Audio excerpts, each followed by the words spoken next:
2025 എന്ന പുതുവർഷത്തിലേക്ക് ഇനി ഏതാനും മണിക്കൂറുകൾ മാത്രമേ ബാക്കിയുള്ളൂ. ഓരോ പുതുവർഷം പറക്കുമ്പോഴും ഉയർന്നു കേൾക്കുന്ന രണ്ട് പേരുകളാണ് ബാബ വാങ്കയും നോസ്ട്രഡാംസും. എന്താണ് ഇവരുടെ പ്രത്യേകത എന്ന് ചോദിച്ചാൽ, ഓരോ വർഷവും ഈ ഭൂമിയിൽ സംഭവിക്കാൻ പോകുന്ന കാര്യങ്ങളെക്കുറിച്ച് വർഷങ്ങൾക്ക് മുമ്പ് തന്നെ അവർ പ്രവചിച്ചിട്ടുണ്ട്. അത്തരത്തിൽ 2025 ഈ ലോകത്തിൽ സംഭവിക്കാൻ പോകുന്ന കാര്യങ്ങളെക്കുറിച്ച് ബാബ വാങ്ക ചില പ്രൊഡിക്ഷൻസ് നടത്തിയിട്ടുണ്ട്. എന്തൊക്കെയാണത്? അതാണ് ഈ വീഡിയോ മുഴുവൻ കാണുക. Welcome back to rewind Malayalam. Baba വാങ്കയുടെ ഒന്നാമത്തെ ഒരു പ്രവചനം എന്ന് പറയുന്നത് യൂറോപ്പിൽ വലിയ രീതിയിൽ യുദ്ധങ്ങൾ ഉണ്ടാകുമെന്നും അതുമൂലം ധാരാളം നാശനഷ്ടങ്ങൾ ഉണ്ടാകുമെന്നും ധാരാളം ജനങ്ങൾ മരണപ്പെടുമെന്നും പറയുന്നു. അതുമാത്രമല്ല, അമേരിക്കയും ചൈനയും ഏറ്റുമുട്ടുമെന്നും അത് മൂന്നാം ലോക മഹായുദ്ധത്തിലേക്ക് വഴിവെക്കുമെന്നും ബാബ വാങ്കയുടെ ഒന്നാമത്തെ പ്രവചനത്തിൽ പറയുന്നുണ്ട്. ഇനി രണ്ടാമത്തെ ഒരു പ്രവചനം എന്ന് പറയുന്നത് നമ്മൾ എല്ലാ വർഷവും കേൾക്കുന്ന ഒരു പ്രവചനം തന്നെയാണ്. അതായത് അന്യഗ്രഹ ജീവികൾ ഭൂമിയിലെത്തുകയും അത് മനുഷ്യരുമായി ഏറ്റുമുട്ടി അന്യഗ്രഹ ജീവികൾ ഭൂമിയെ കയ്യേറുമെന്നാണ് പറയുന്നത്. ഇതൊക്കെ എല്ലാ വർഷവും കേൾക്കുന്ന ഒരു പ്രൊഡക്ഷനാണ്.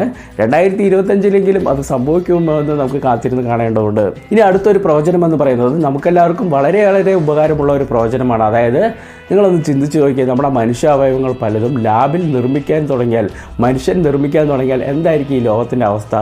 അത് 2025 സാധ്യമാകാൻ പോകുന്നു എന്നാണ് ഈ ബാബ വാങ്കയുടെ പ്രവചനത്തിൽ പറയുന്നത്. അതായത് മനുഷ്യാവയവങ്ങൾ പലതും ലാബിൽ നിർമ്മിക്കപ്പെടുമെന്നും അതിൻ്റെ ഉപകാരം ഈ ലോകം മുഴുവൻ വ്യാപിക്കുമെന്നാണ് ബാബ വാങ്കയുടെ പ്രവചനത്തിൽ പറയുന്നത്.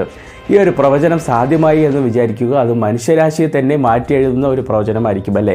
ഇനി അടുത്തൊരു പ്രവചനം എന്ന് പറയുന്നത് ആരോഗ്യ മേഖലയുമായി ബന്ധപ്പെട്ട ഒരു പ്രവചനം തന്നെയാണ്. അതായത് നമുക്കെല്ലാവർക്കും അറിയാവുന്ന പോലെ ക്യാൻസർ മൂലം ധാരാളം പേരാണ് ഓരോ വർഷം മരണപ്പെട്ടുകൊണ്ടിരിക്കുന്നത്. ധാരാളം പേർ ചികിത്സ തേടുന്നുണ്ട്.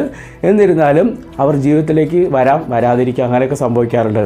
ഇതിനൊക്കെ ഒരു മാറ്റം വരാൻ പോവുകയാണ് 2025. അതായത് ക്യാൻസറിനുള്ള പ്രതിരോധ മരുന്ന് ഈ ലോകത്തിൽ കണ്ടുപിടിക്കപ്പെടുമെന്നും അത് സാധാരണ ജനങ്ങളിൽ എത്തിപ്പെടുമെന്നും ബാബ വാങ്കയുടെ പ്രൊഡക്ഷൻസിൽ പറയുന്നുണ്ട്. ഇതിനോടൊപ്പം തന്നെ നമ്മൾ കേട്ട് കാണും, റഷ്യ ക്യാൻസറിനുള്ള വാക്സിൻ കണ്ടുപിടിച്ചിട്ടുണ്ടെന്ന്. ഇതിൻ്റെ പ്രവർത്തനം എങ്ങനെയായിരിക്കും എന്നുള്ളതൊക്കെ അടുത്ത വർഷത്തിൽ നമുക്ക് കാണേണ്ടതുണ്ട്, കാത്തിരിക്കേണ്ടതുണ്ട്. ഇനി അടുത്തൊരു പ്രവചനം എന്ന് പറയുന്നത് വളരെ രസകരമുള്ളതും വളരെ കാര്യമാക്കേണ്ട ഒരു പ്രവചനം തന്നെയാണ്. അതായത് നമ്മളൊക്കെ പലപ്പോഴും പറയാറുണ്ട്, നീ മനസ്സിൽ കാണുന്ന കാര്യം ഞാൻ മാനത്ത് കാണുമെന്നൊക്കെ. ഇത് 2025 സാധ്യമാകുമെന്നാണ് ബാബ വാങ്കയുടെ പ്രവചനത്തിൽ പറയുന്നത്. അതായത് നമ്മുടെ എതിരെ നിൽക്കുന്നവൻ്റെ മനസ്സറിയാൻ സാധിക്കുന്ന ഹ്യൂമൻ ടെലിപതി വൻ രീതിയിൽ 2025 വികസിക്കുമെന്നാണ് ബാബ വാങ്കയുടെ പ്രവചനത്തിൽ പറയുന്നത്. ഇതൊക്കെ വന്നു കഴിഞ്ഞാൽ ഈ ലോകത്തിൻ്റെ അവസ്ഥ എന്തായിരിക്കും നമുക്ക് കാത്തിരുന്ന് കാണേണ്ടതുണ്ട്. അടുത്തൊരു പ്രവചനം എന്ന് പറയുന്നത് ബഹിരാകാശ ഗവേഷണത്തിൽ വലിയ രീതിയിൽ മാറ്റങ്ങൾ ഉണ്ടാകുമെന്നാണ് പറയുന്നത്. ഇനി ബാബ വാങ്കയുടെ ഏറ്റവും ഒടുവിലത്തെ പ്രവചനം എന്ന് പറയുന്നത് പ്രകൃതി ദുരന്തങ്ങളെക്കുറിച്ച് തന്നെയാണ്. 2025 വലിയ രീതിയിൽ സുനാമി ഉണ്ടാകുമെന്നും ഭൂകമ്പം ഉണ്ടാകുമെന്നും ചുഴലിക്കാറ്റ് ഉണ്ടാകുമെന്നും ബാബ വാങ്ക പ്രവചിക്കുന്നുണ്ട്. അതുമാത്രമല്ല, ലോകാവസാനത്തിൻ്റെ തുടക്കമിടുന്ന വർഷമായിരിക്കും 2025 എന്നും ബാബ വാങ്ക പ്രവചിക്കുന്നുണ്ട്.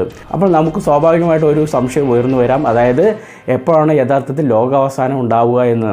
5079 ലോകാവസാനം ഉണ്ടാകുമെന്നും ബാബ വാങ്ക പ്രവചിക്കുന്നുണ്ട്. ബാബ വാങ്കയുടെ പ്രവചനങ്ങളൊക്കെ നമ്മൾ കണ്ടു. ബാബ വാങ്കയ്ക്ക് മുന്നുള്ള ഒരു പ്രവാചകനാണ് നോസ്ട്രഡാംസ് എന്ന് പറയുന്നത്. അദ്ദേഹത്തിൻ്റെ പ്രവചനങ്ങൾ എന്തൊക്കെയാണെന്നുള്ളത് അടുത്ത വീഡിയോയിൽ നമുക്ക് കാണാം. Take care, by.